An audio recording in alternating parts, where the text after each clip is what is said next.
Hello, mic check ole.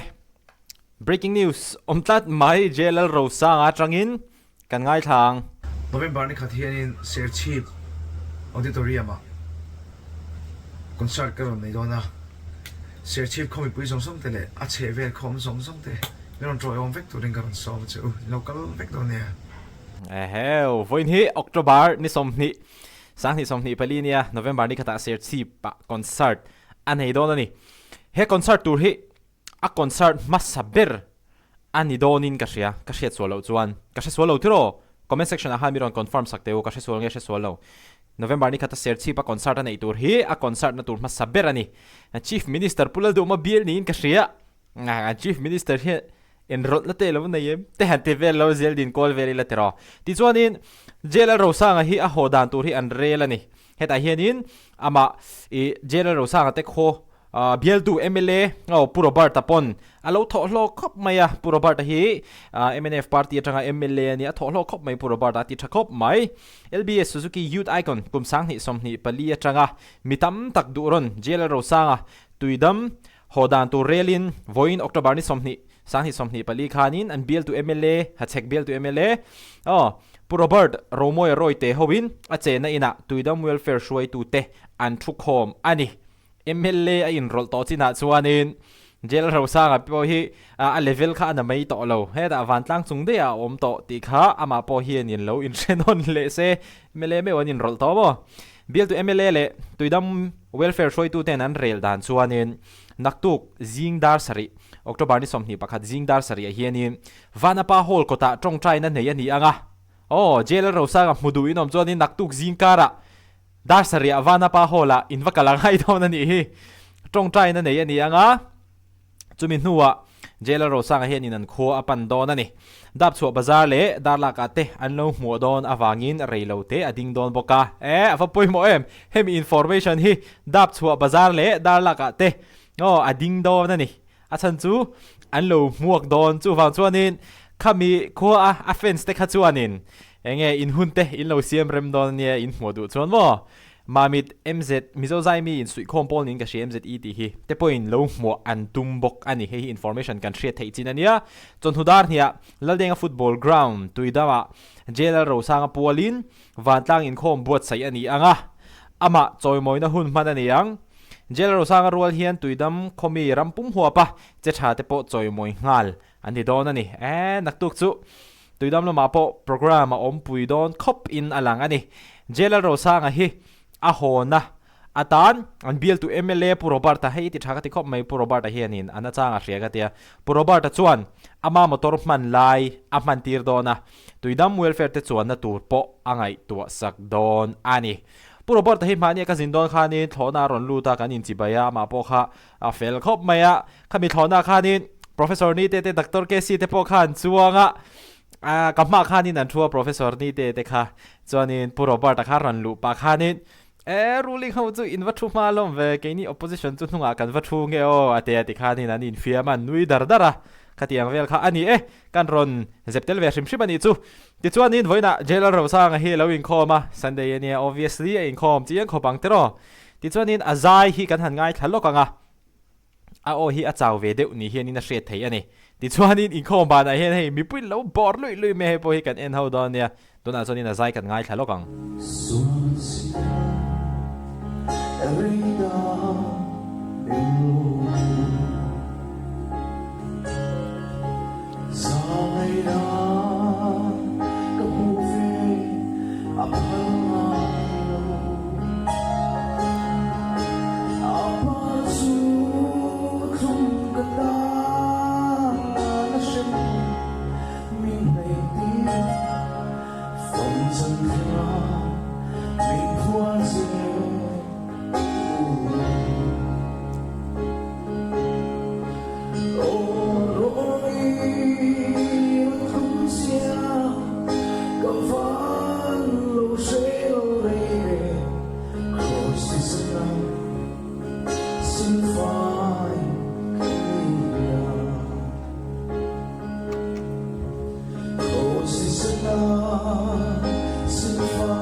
em cho nên nó ô chú chào về đều đó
zai tha ma se a o chu a chaw ve deuh ri ani ha chol amamo ve to amamo ve to ani ti chuanin kumin icon hi ka lom em na chu hemi video in khom bang zo mi puin an lo bor lui kan en mai kumin icon ka lom ve em na chu top 10 a po mi pa lang an tama a chan chu engemoni Mizoram pum hua pa engmani competition emo exam ani emo thilti omre rai henin mi chete anche thathei em mai ani masai kumina chonin youth icon a chonin mi pa ten a top te an han ho veta kalom khop maya tin top 3 phei kha chu kalon na ti zual em tu chu an zawai khanin mi pa ngai tak rui thei thilina ati buai to ma an om lowa ko sana anin mangvek ni in kalo she bokani khawa hanin mi pui mi zo abik takin mi pala no pang tak lei rol thalai te enton tur dik tak youth icon a henin kumina henin an thlang chu kani a hun khop mai a timing a fu khop mai ti kha kami ha ka ril ru alo omani a kan ron zep tel le zewani tu da hianin hey jela ro sang in khom bang lai hi kan enang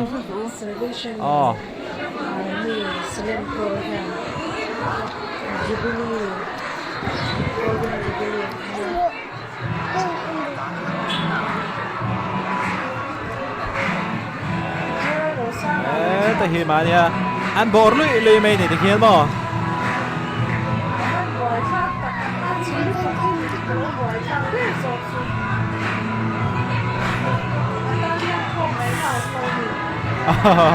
ta hian thong ai nom lo an lo ti ni mi chan kha chu mo alar mai nia ko midang ho po kon an veng ke ti khan an fluai top ani khu chan chu mi pui nan bor da sal to ka ngai na an lo ti ding le lak po lak thop mai judge te na ler su tia an zil pui mo don khapin ka ria jela ro sa ga tan khel mo kami kha ania ti chuanin adot le kan en tur chu a story a hianin hei thilpoi mo deuh aron posa jela ro sa nga hian ni zana hanin a fence ten bike an pe a poisa an tho khoma fence khan bike an pe a kada hanin an host uma feli khanin lom tu soina hun tur kha siam sak don emokalo ti kalu be sei khop maya ma se programa atel lo ni nge ti hianin lom tu soina ha san pa han nei lo ma se hei Instagram story hianin lalpa imi te hi ka chunga hian an va thatak engtin nge lom thu ka soyang kamunga po tiang hi kalamang phangai lo iro pui bere poisa tho khom tu zong chunga lom thu ka soi tak meu mewe ati ani a bike hi a bike thatak ani bike thatak ani ti ba kha soi thei ka nei lo ge ma phei chuanin le tu tha police mun pui lung ver lama voina ni in ka ria lo wakal hi mo hemi hi kan en le bokang bike in lan phê ni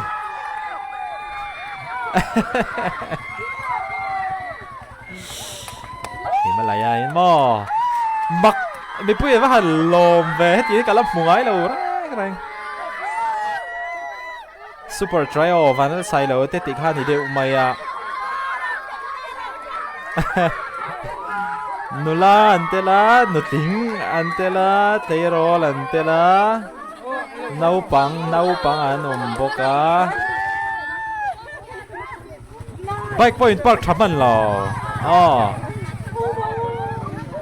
ne u bang u ten lo ti khai in zoom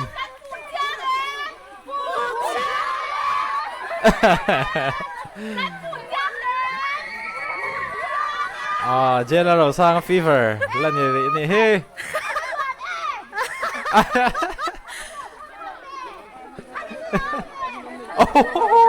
in zoom cần hạt tiêu mấy con này tốn ạ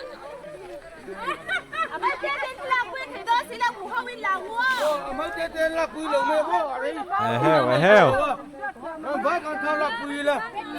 nia kha chả mày cái tiếng kia chả mày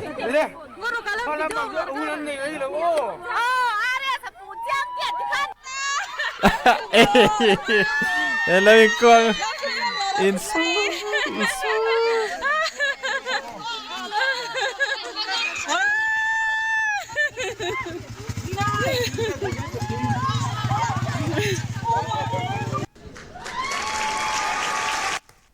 cái tha anh là hoa nè, ở lại khát tí xong khát tuôn trong bác anh react thấy thế này news lên mà giống bác anh hẳn buông à